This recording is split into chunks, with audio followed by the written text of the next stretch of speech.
안전합니다. 주 손길로 내 삶을 안으시니 그 영광이 나를 덮습니다. 한 번 더 고백할게요. 내 아버지, 내 아버지 그 품 안에서 내 영혼은 안전합니다. 주 손길로 내 삶을 안으시니 그 평강이 나를 덮습니다. 나 비록 넘어지면 흔들리지만 주 내 안에 거하며 나를 붙드시니 내 생각은 주께로 돌리고 주시는 평강의 옷을 입습니다. 주 약속 안에서 내 영혼 평안해 내 뜻보다 크신 주님의 은혜 나 신뢰해 두려움 다 내려놓고 주님만 의지해 주 안에서 내 영혼 안전합니다. 다시 한번 고백할게요. 내 아버지, 내 아버지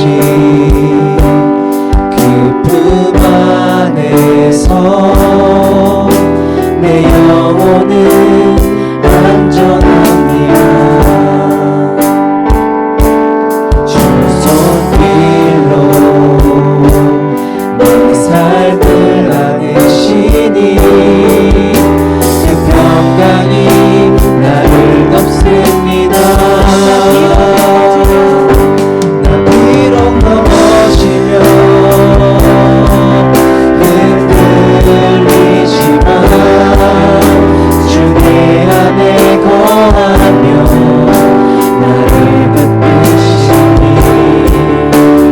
내 생각은 주께로 돌리고 주시는 평강의 옷을 입습니다. 주 약속 안에서 내 영혼 평안해 내 뜻보다 크신 주님에게 나 신뢰해 두려움 다 내려놓고 주님만 의지해 주 안에서 내 영혼 안전합니다.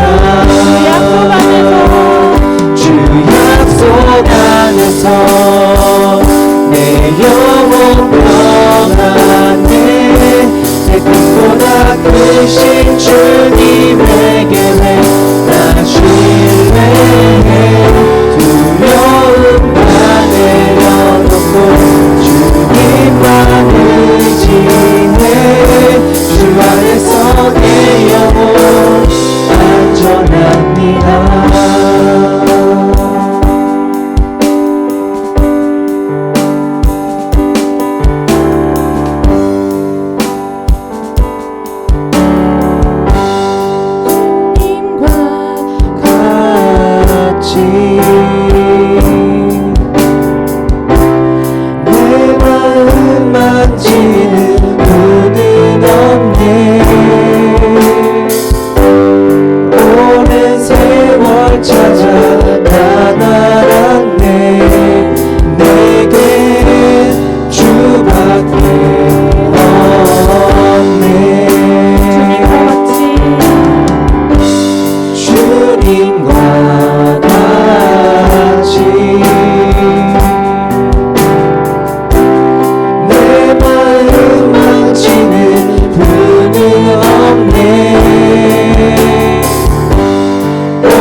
부르시니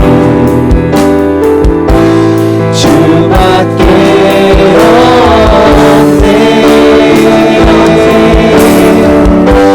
주님과 같이 내 마음 맞추는 분은 없네. 오랜 세월 찾아 가난한데 내게 주밖에 다시 한번 고백하겠습니다. 주님과 같이 내 마음 맞추는 분은 없네. 오랜 세월 찾아 나날한데 내게 주밖에 없네. 주 자비가 같이 주 손길 치료하네.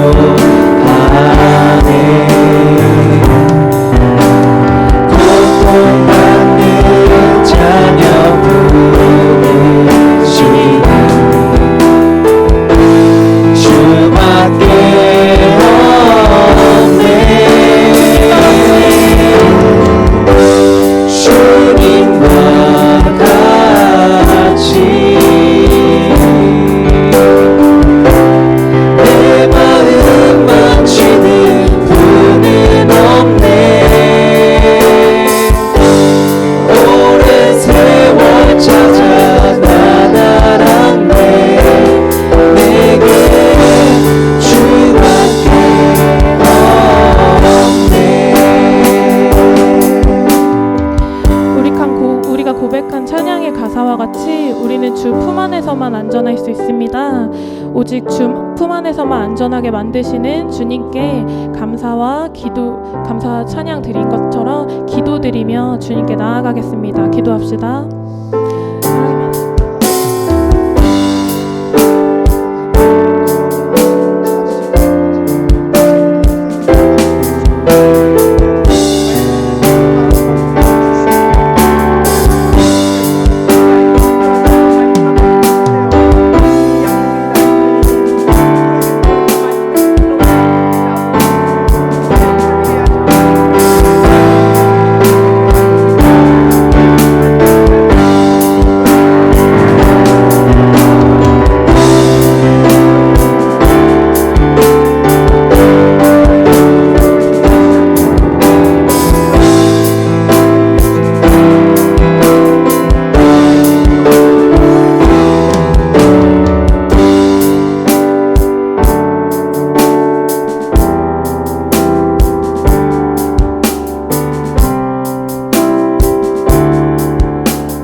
사도신경으로 우리의 신앙을 함께 같이 고백하도록 하겠습니다.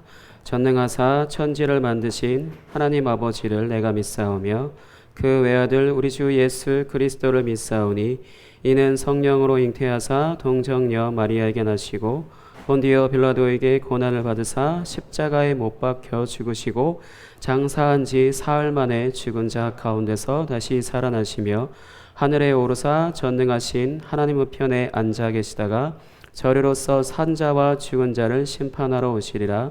성령을 믿사오며 거룩한 공회와 성도가 서로 교통하는 것과 죄를 사하여 주시는 것과 몸이 다시 사는 것과 영원히 사는 것을 믿사옵나이다. 아멘. 오늘은 빌립보서 1장 6절 말씀 보도록 하겠습니다. 빌립보서 1장 6절 말씀. 그리고 목사님이 또 하나 지금 고민하고 있는 것 중에 하나는, 은혜가 사도신경이 뭔지 알아? 기도? 예, 사도신경을 여러분들이 교회에 와서 이제 앞에서 찬양하시는 분들이 찬양하고 그리고 나서 이제 사도신경 하겠습니다. 목사님이 사도신경으로 신앙 고백하겠습니다. 라고 하면 여러분들 사도신경 하죠. 사도신경이 뭔 줄 알고 나세요?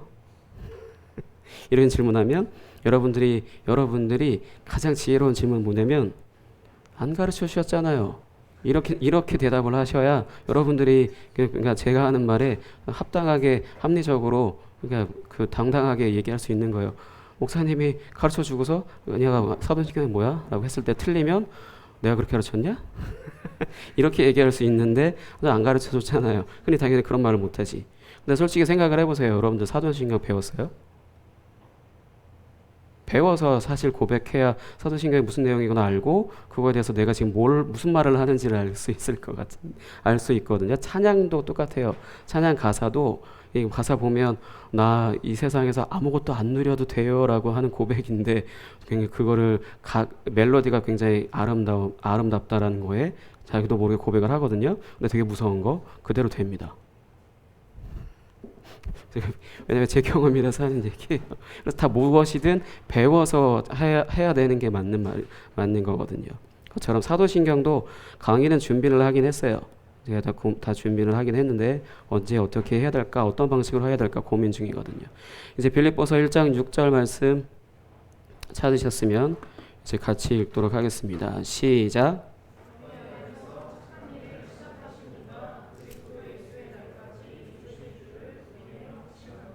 아멘. 저희가 지금 계속 이제 구원의 서정을 쭉 하고 있고요. 예, 부르심, 거듭남, 돌이킴, 믿음, 의롭다 함을 얻음, 자녀됨, 거룩하게 되어감까지 지난주까지 했고요. 오늘은 끝까지 지켜감이라는 것에 대해서 말씀을 전하도록 하겠습니다. 첫 번째 구원의 서정, 첫 번째 부르심 같이 읽을게요. 시작. 그래서 하나님께서 그러니까 여러분들이 교회에 나와서 하나님의 말씀이라는 것을 듣는다는 것은 그러니까 내가 선택해서 듣는다라기보다 하나님께서 부르셨기 때문에 이 자리에 올 수 있고 그래서 내 귀에 이제 들려질 수 있다라는 거예요. 그 다음에 두 번째 거듭남 시작. 그러니까 태어나서 육신으로 이 땅 가운데 태어나서 살고 있다가 이제 위로부터 태어나는 거 하나님께서 성령을 우리에게 부어주셔서 우리에게 새로운 생명을 주셔서 새롭게 태어나게 하신 것 그것을 거듭남이라고 하죠. 그래서 거듭남 두 번 태어났다는 소리인데 그 첫 번째는 땅에서 태어났다는 거고 여러분들이 몇 년, 몇 월, 며칠 출생 이렇게 다 있잖아요. 주민등록번호가 있는 것처럼 그런 것이 있다라면은 그 이후에 이렇게 그냥 사람으로서 쭉 살다가 어느 날 하나님께서 말씀을 듣게 하셔서 교회에서 말씀을 듣다가 이제 믿음이 조금씩 생겨나기 시작하는 거. 그래서 이제 그걸 거듭남이라고 하는데 그걸 이렇게 해서 하나님께서 나를 새롭게 출생하게 하셨어요. 성령 하나님께서 부르셨고 그다음에 성령 하나님께서 우리를 거듭나게 하신 거죠. 새롭게 태어나게 한 겁니다. 그 다음에 세 번째 돌이킴 시작. 태어나서 여러분들이 태어나자마자 태어날 때부터 나 여기 갈래 이런 식으로 하진 않죠. 그냥 응애만 할 줄 알고 그냥 그렇게 하다가 이제 뭔가 생각을 할 줄 알게 되고 말을 할 줄 알게 되고 선택을 할 줄 알게 되고 그러면서 눈에 보여지는 거, 귀에 들려지는 거, 손으로 만져지는 거에 대해서 좋다고 생각하는 것에 여러분들이 삶의 방향을 정해서 쭉 가죠. 그러다가 이제 그 바로 전에 그 거듭남을 경험한 사람들은 그 이후에 살다 보면 바로 그때이기도 한데 좀 살다 보면 무슨 생각이 드냐면 제가 계속 반복적으로 얘기하는 거지만 나 이대로 살면 안 되는구나 라는 것들 이제 경험하게 돼서 내가 계속 이렇게 살다 보면 나는 지금 가난한 사람이고 좀 내가 좀 비참한 사람이라는 것을 스스로 알게 돼서 내가 주님 없이는 이 세상을 살아갈 수 없구나라는 걸 생각하면서 이렇게 쭉 가던 길을 이제 돌이킨다라고 해서 돌이킴이라고 하는 겁니다. 나의 삶의 방향을 하나님의 집으로 향하도록 한다라는 거예요. 그 다음에 이제 네 번째 믿음 시작.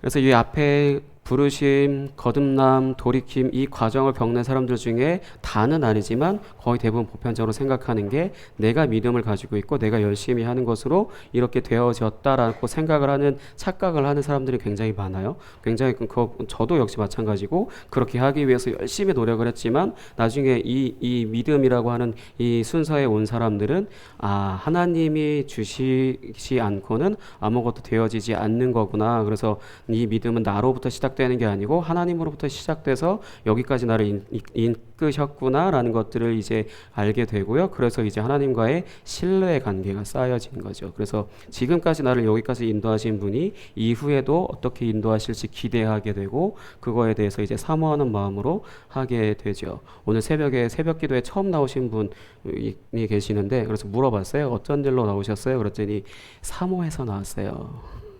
새벽 기도에 가서 이제 기도하고 뭔가 은혜를 받기 위해서 그런 생각에 나오셨다고 하더라고요. 그러면서 하시는 말씀 충격받았다고.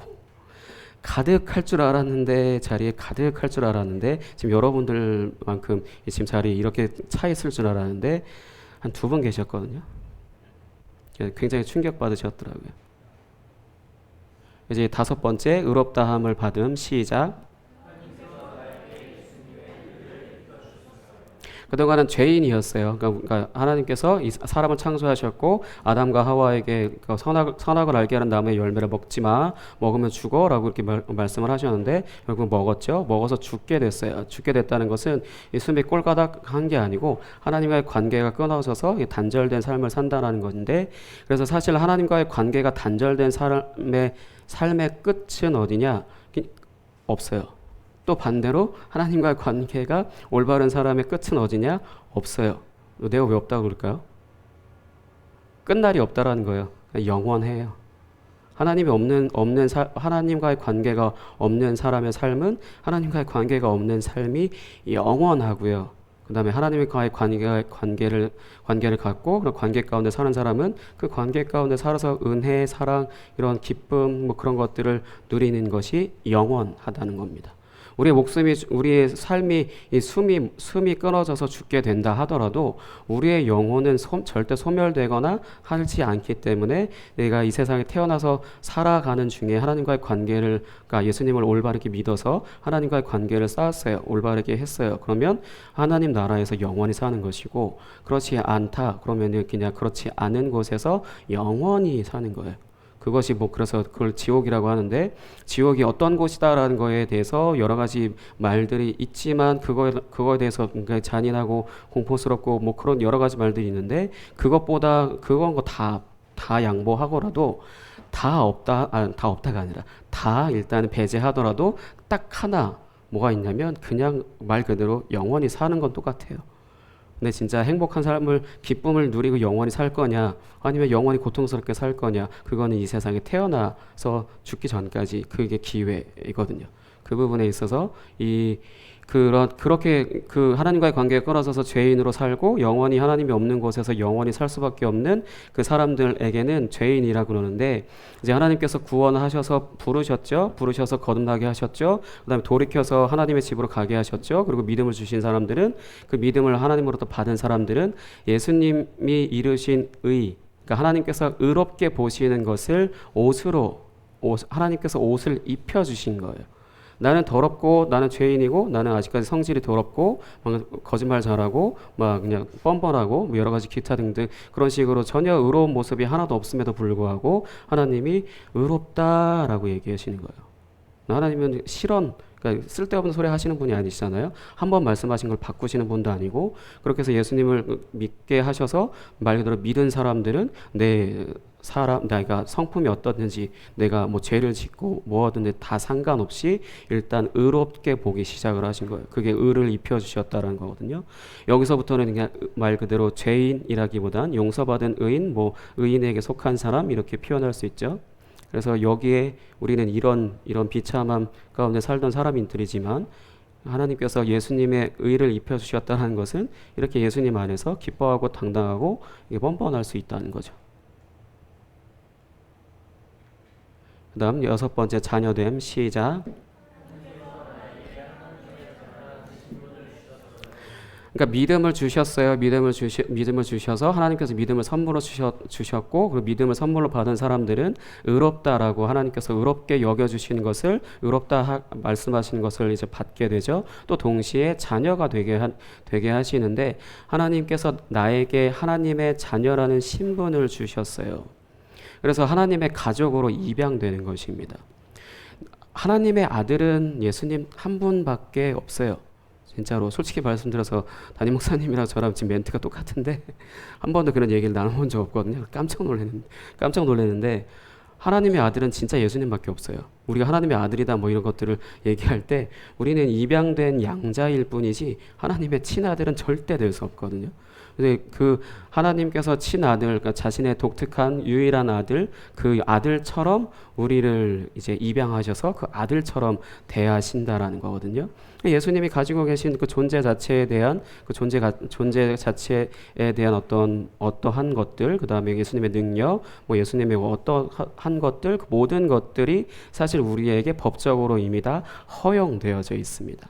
그래서 이후의 삶을 어떻게 하나님의 자녀로 사는 거냐라는 것은 성경 말씀에 다양하게 기록되어 있어서 사실 이것들, 그래서 성경이 66권씩이라 돼서 이 어려운 것들을 계속 우리가 배워야 되는 이유는 하나님의 자녀로 살기 위해서거든요. 그러니까 우리가 열심히 교회 생활하고 열심히 희생하고 열심히 믿는다고 해서 천국 가는 게 아니고, 그러기엔 너무 우리 인생이 60년, 70년, 여러분들 아마 이제 100세 시대, 100세, 120세까지 사실 텐데 그때까지 고통만 있고 그렇다라면은 어떻게 버텨요? 이제 천국만 바라보고 오늘 내가 학대를 당하고 핍박을 받고 폭력을 입어도 그냥 나는 천국 갈 거야 이런 생각을 하는 게 절대 신앙이 아니라, 내가 지금 태어나서 지금 오늘 하루 숨쉬는 바로 이 순간에도 나는 하나님의 자녀고 아들이고 딸이라는 것을 누려야 되는 거거든요.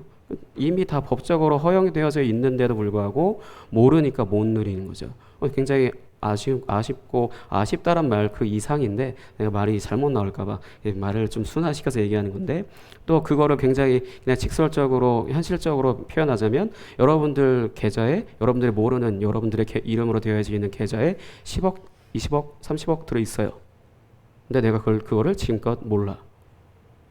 그거랑 그거보다도 더한 거예요. 나한테 이미 그만큼의, 예를 들어서 여러분들한테 그냥 10억, 20억, 30억 비현실적인 금액이라고 할 수 있지만 다들 여러분들 아시잖아요. 그 정도 금액이 있으면 이 세상 사는 데 있어서 아무런 문제 없을 거라는 거 아시잖아요.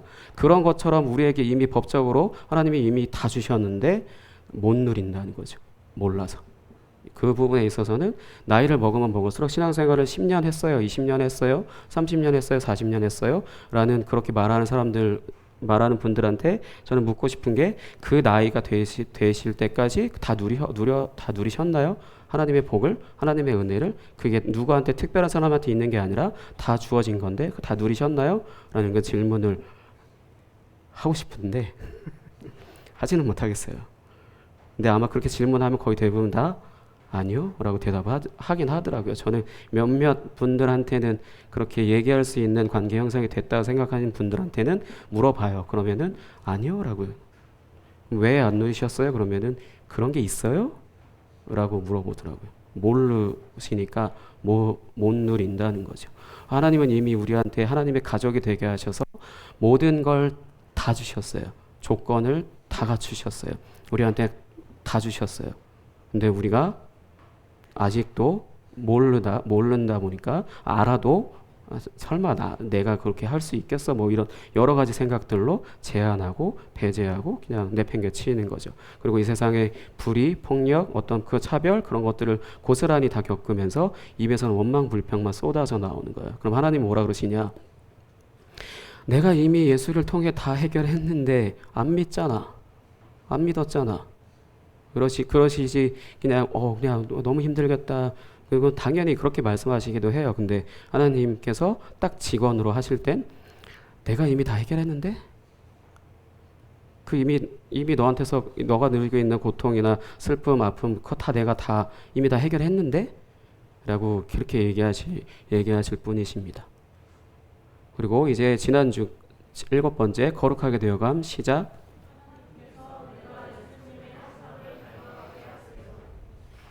예, 닮아가게 하세요예요. 이 바로 6번째까지가 과거이고 이 현재는 이제 7번째 거룩하게 되어감 그리고 오늘 이제 끝까지 지켜감 이 두 가지가 현재 진행형인 건데 하나님께서 원래 사람을 창조하셨을 때 하나님의 형상으로 창조하셨다고 했어요. 하나님의 형상으로 창조하셨다는 것은 하나님을 대신해서 이 세상 가운데 하나님의 나라, 하나님의 창조 세계를 다스리는 그런 역할을 주신 거고 또 한 가지 숨은 의미는 뭐냐?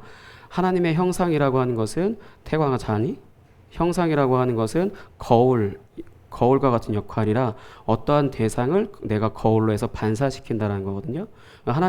사람을 하나님의 형상으로 창조하셨다는 것은 하나님이라고 하는 하나님의 형상을 이 사람이 반사시켜서 이 세상에 드러내는 존재.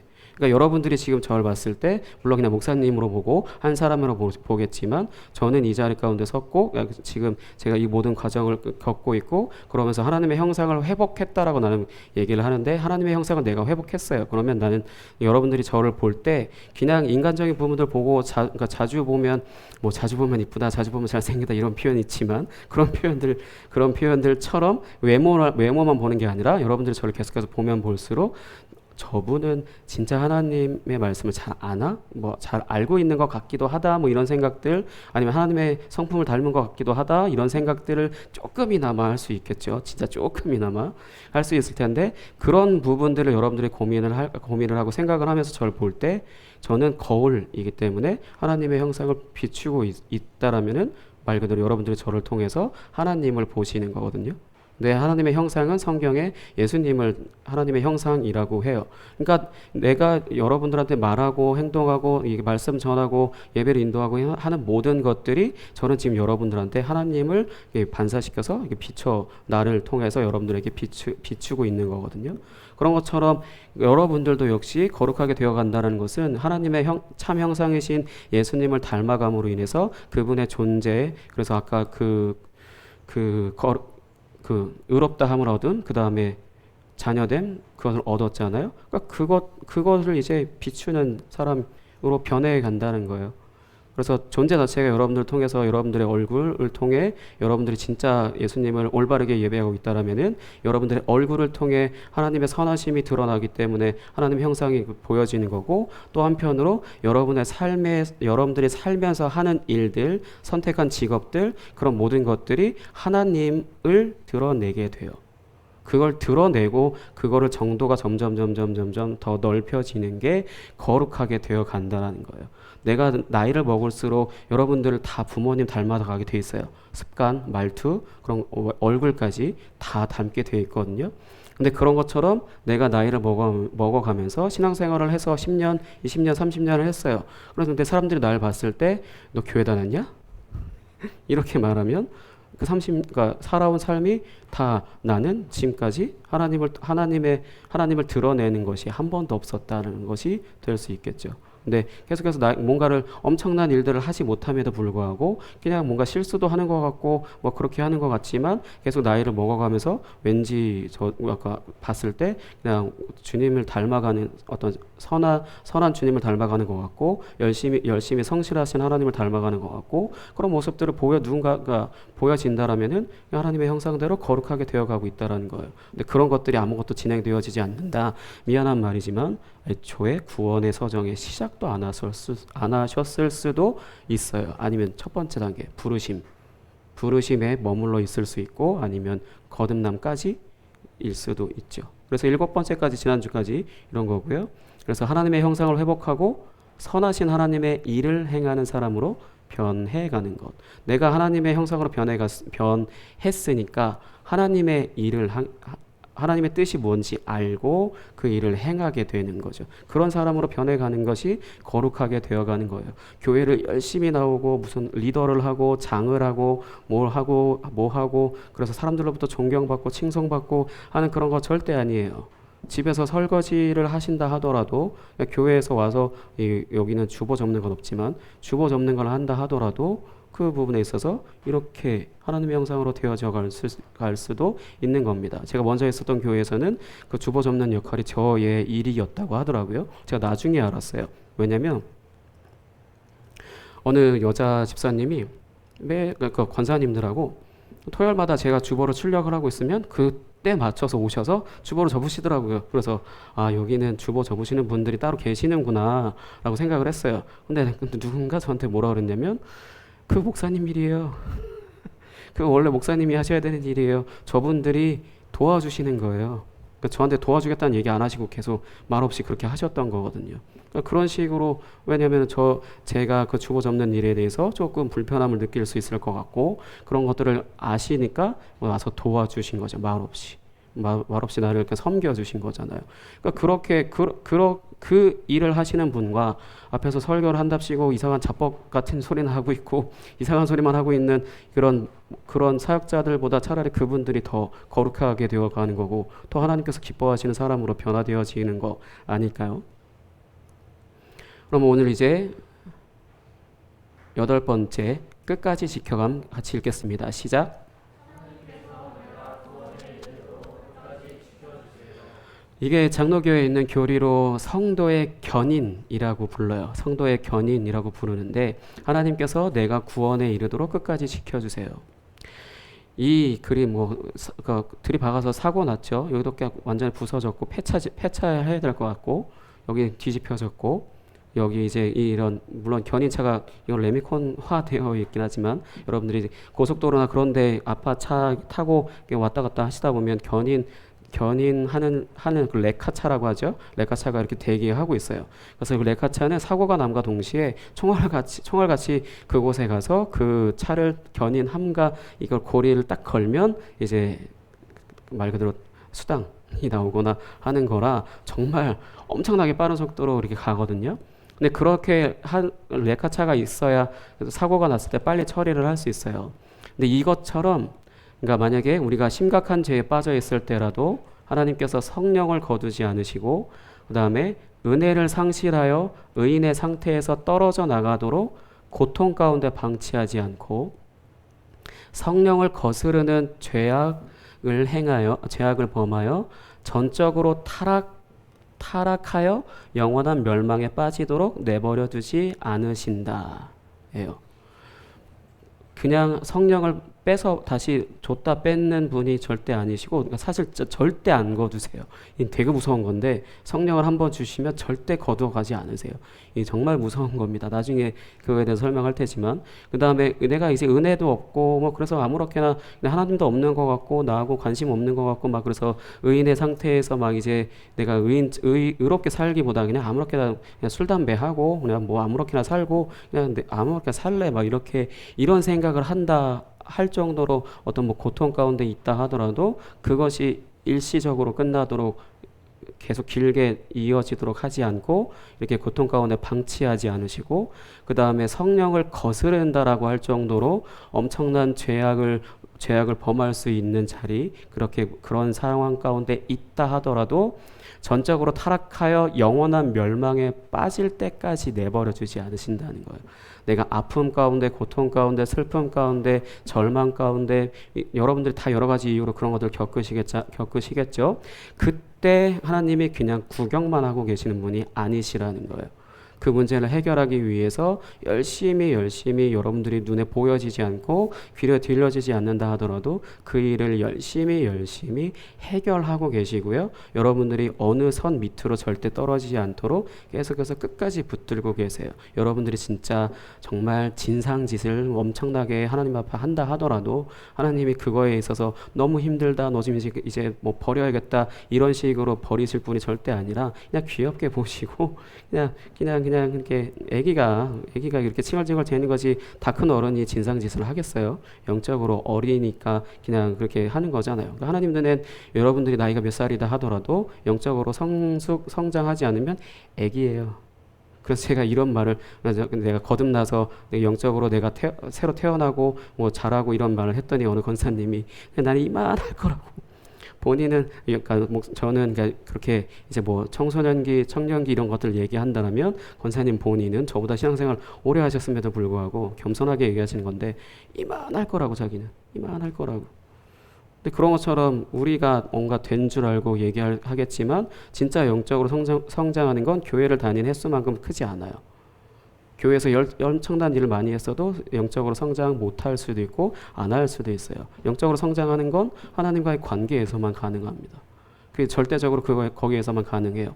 근데 그런 것처럼 그렇게 해서 계속 영적으로 자라나고 있고, 근데 그 중간에 실수하거나 죄를 짓거나 너무 고통 가운데 있고 내가 감당할 수 없을 것 같고 여러 가지 문제에 있다 하더라도 성령 하나님은 절대 떠나시지도 않고 피하시지도 않고 외면하시지도 않고 그 상황에 나는 회피할다 할지라도 성령 하나님은 나의 모든 상황에 직면하셔서 그 일에 전적으로 돕고 계시고 전적으로 해결하려고 하십니다. 근데 그걸 방해하는 게 누구냐? 나예요.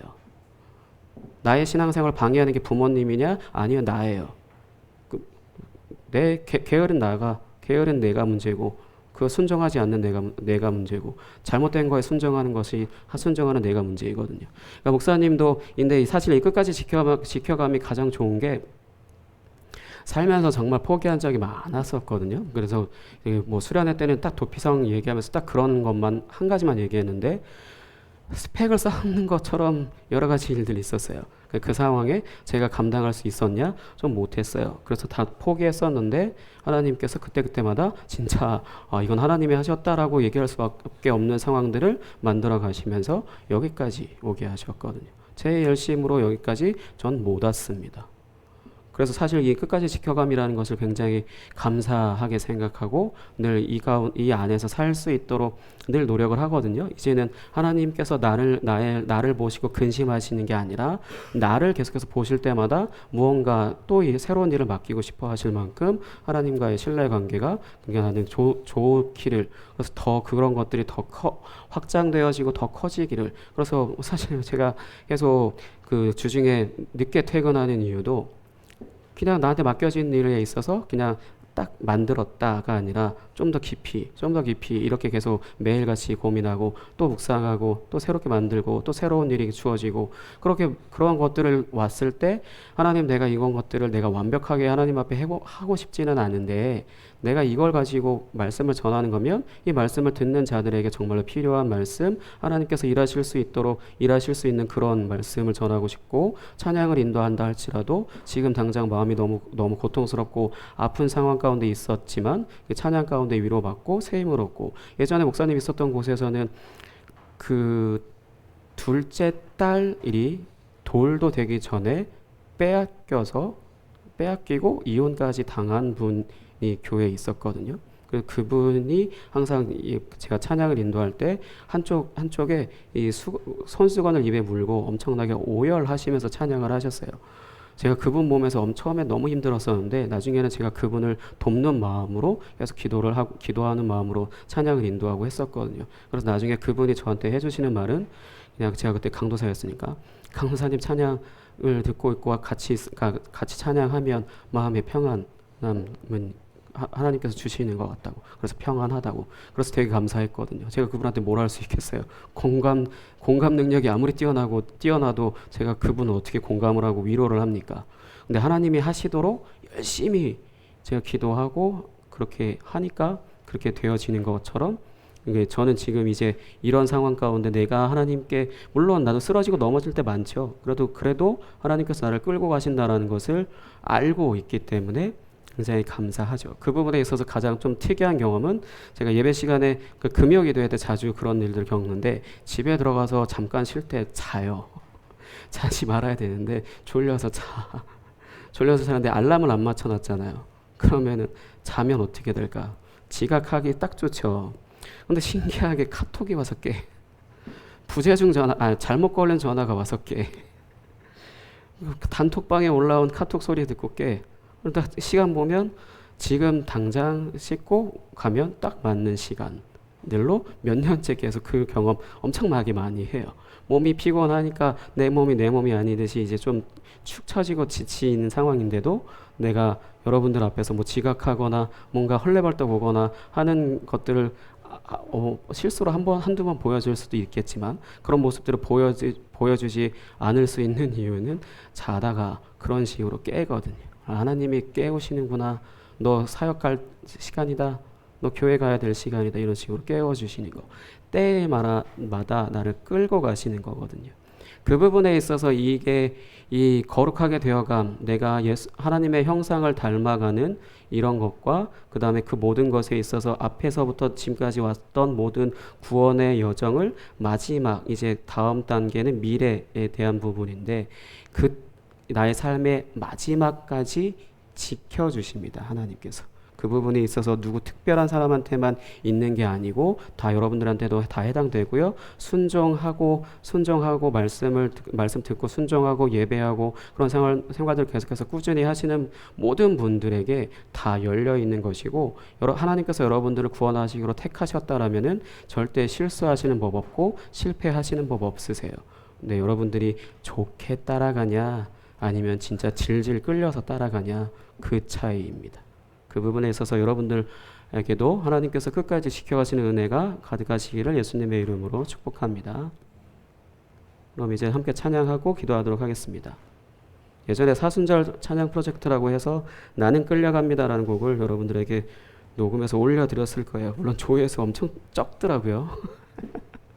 왜냐면 저하고 좀 안 맞는, 제 스타일이 안 맞는 곡이긴 한데 그 부분에 있어서 가사가 저한테는 처음 들었을 때 딱 내 얘긴데? 그러고 계속 반복해서 듣거든요. 요즘도 이 곡을 한번 들으면 그냥 수십 번 수백 번 반복해서 들어요. 왜냐면 진짜 내 얘기니까. 나는 하나님 앞에 내가 당당히 나 이런 거 할게요 뭐 이런 식으로 하나님 앞에 나아가는 게 아니라 전 여기까지 진짜 끌려왔거든요. 물론 좋게 끌려올 때도 있고 안 좋게 끌려올 때도 있었지만 어찌됐든 간에 하나님께서는 여러분들을 억지로라도 끌고 가시는 분이시라는 것을 기억하시기 바랍니다.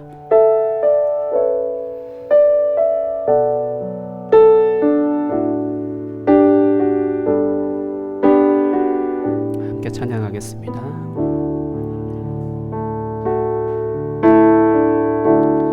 나는 끌려갑니다. 상처난 주님의 손에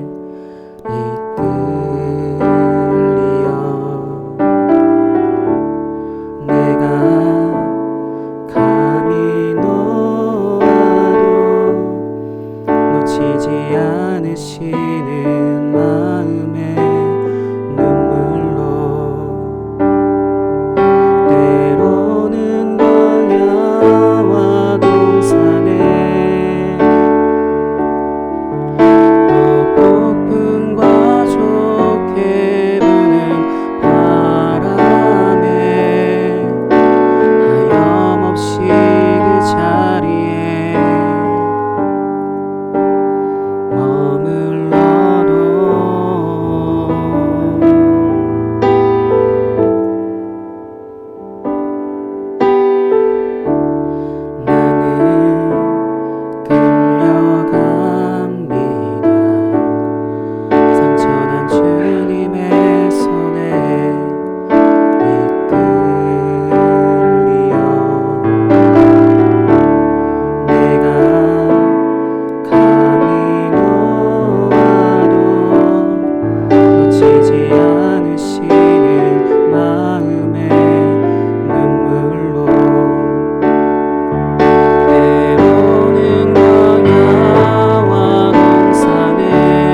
기도하겠습니다.